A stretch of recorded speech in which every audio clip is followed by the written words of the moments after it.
Bismillahirrahmanirrahim. Assalamualaikum warahmatullahi wabarakatuh. Kembali lagi di channel YouTube tercinta kita, SMPT Rahmania Boarding School. Kali ini kita akan belajar bahasa Indonesia kelas 8 bersama Ibu dalam materi teks puisi. Adapun kompetensi dasar yang harus kita capai untuk hari ini sebagai berikut, dan juga tujuan pembelajarannya sebagai berikut. Jadi, apa sih itu puisi? Ibu yakin kalian secara langsung maupun tidak langsung pernah mendengar, melihat, ataupun membaca sebuah karya puisi. Entah itu dari SD, sejak SD, ataupun ketika kelas 7 kemarin. Kalau begitu langsung saja kita bahas apa itu pengertian dari puisi. Jadi, puisi merupakan karya sastra hasil ungkapan, pemikiran, dan perasaan manusia yang penuh dengan makna dan bersifat lisantia poetika. Jadi, puisi itu merupakan karya sastra yang isinya berupa ungkapan atau pemikiran kita atau perasaan kita. Semisal kita sedang sedih, kita membuat sebuah puisi melalui kata-kata yang diberi judul. Nah, itu merupakan sebuah puisi. Kemudian, apa sih Bu maksudnya lisantia poetika? Lisantia poetika di sini berarti kebebasan dalam bersastra. Jadi kalian kalau berpuisi bebas, bisa menggunakan tema apapun, kemudian perasaan yang akan diungkapkan apapun itu, dan juga puisinya juga bebas. Bisa semisal cuma 3 larik, bentuk puisinya juga mau gimana pun itu bebas, asal puisi terdiri dari sebuah judul dan juga larik. Kemudian di sini kita akan belajar tentang ciri-ciri teks puisi. Ada 5 tentunya ciri-cirinya. Yang pertama, mengandung bahasa yang padat, berisi ungkapan pemikiran, perasaan, dan pengalaman penyair. Bahasa yang digunakan bersifat konotatif atau makna tambahan dari makna asli. Mengandung unsur-unsur bahasa yang diatur sesuai irama dan bunyi. Dibentuk oleh unsur fisik dan unsur batin. Yuk Ibu jelaskan satu-satu terlebih dahulu. Pertama, mengandung bahasa yang padat. Apa sih Bu maksudnya mengandung bahasa yang padat? Maksudnya, dalam sebuah puisi itu ada beberapa larik dan juga beberapa bait. Satu larik puisi saja itu kita bisa memaknainya sangat panjang. Atau satu bait saja, satu bait kan terdiri dari 4 larik. Nah, itu bisa kita maknai dengan berbagai pendapat kita dan beberapa paragraf. Jadi bisa kita parafrase atau kita jabarkan dengan panjang. Itu maksudnya ya. Di sini contohnya puisi Sapardi Djoko Damono yang berjudul Pada Suatu Hari Nanti. Ibu bacakan. Pada suatu hari nanti, jasadku tak akan ada lagi. Tapi dalam bait-bait sajak ini, kau tak akan kurelakan sendiri. Nah, dalam satu bait tersebut terdiri dari 4 larik. Di sana, Ibu akan contohkan ya cara memparafrasenya atau menjabarkannya. Dari puisi Sapardi Djoko Damono yang berjudul Pada Suatu Hari Nanti, beliau ingin sekali menyampaikan bahwa ketika suatu hari nanti, ketika hari itu datang, di mana ia sudah tidak ada lagi, jasadnya tidak ada lagi, ataupun ketika ia sudah meninggal, ia tidak akan benar-benar pergi.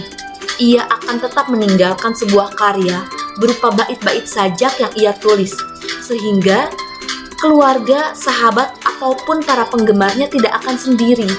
Mereka akan ditemani melalui bait-bait yang telah beliau tulis dalam sebuah karyanya. Nah, itu merupakan cara memparafrase sebuah puisi. Tadi cukup ya, bisa sampai 1 paragraf untuk memparafrase 4 larik tersebut. Itu yang dimaksud dengan bahasa yang padat. Bahasanya di sini sangat padat, tapi bisa dijabarkan dengan sangat panjang.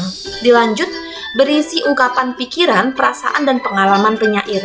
Di sini Ibu membandingkan 2 puisi dengan suasana yang berbeda. Satu masih dengan puisi Sapardi Djoko Damono yang berjudul Pada Suatu Pagi Hari, dan juga puisi Wiji Tukul yang berjudul Peringatan. Di sini untuk puisi Sapardi Djoko Damono, beliau ingin mengungkapkan kesedihan dia.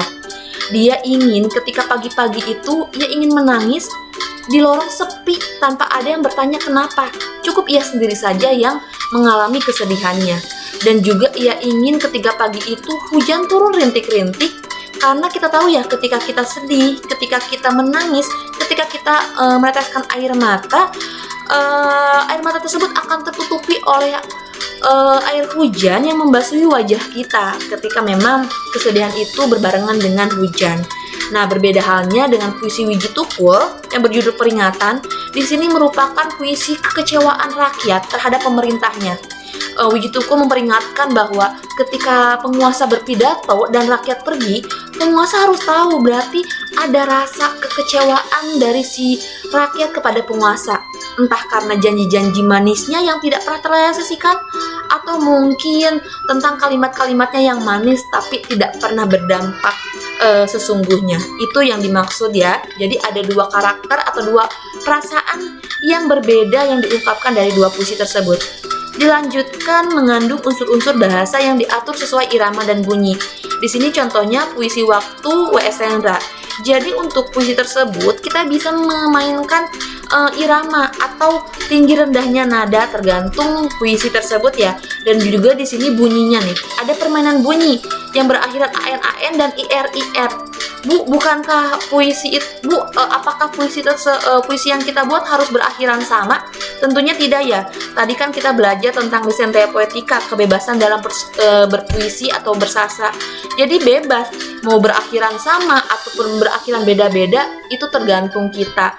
Ini hanya mempercantik puisi saja ya jika memang akhirannya disamakan. Dilanjutkan, bahasa yang digunakan bersifat konotatif atau makna tambahan dari makna asli.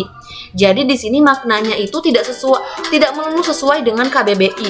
Contohnya di sini puisi Chairil Anwar Derai-derai Cemara.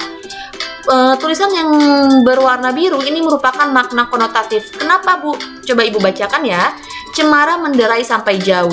Kata menderai di sini jika kita lihat dari KBBI merupakan makna memukul.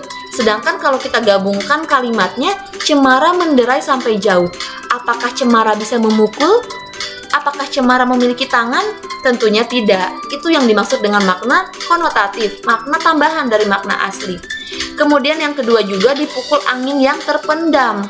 Apakah angin bisa memukul? Sama ya seperti cemara, angin pun tidak memiliki tangan, jadi angin pun tidak bisa memukul. Oke, selanjutnya yaitu dibentuk oleh unsur fisik dan unsur batin. Unsur fisik dalam puisi itu apa sih, Bu?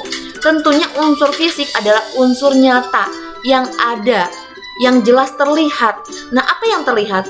Tentunya lariknya, si puisinya. Puisinya bisa kita lihat, bisa kita baca. Itu merupakan tanda bahwa puisi tersebut memiliki unsur fisik.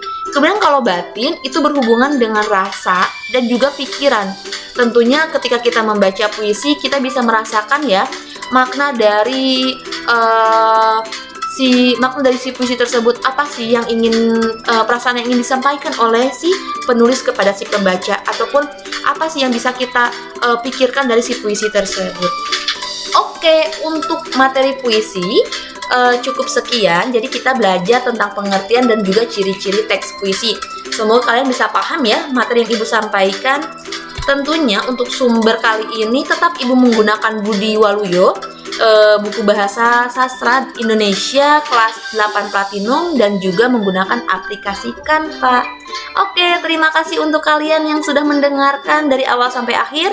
Terima kasih yang sudah mau belajar bersama. Terima kasih yang masih semangat belajar. Kurang lebihnya mohon maaf. Wassalamualaikum warahmatullahi wabarakatuh. Sampai jumpa.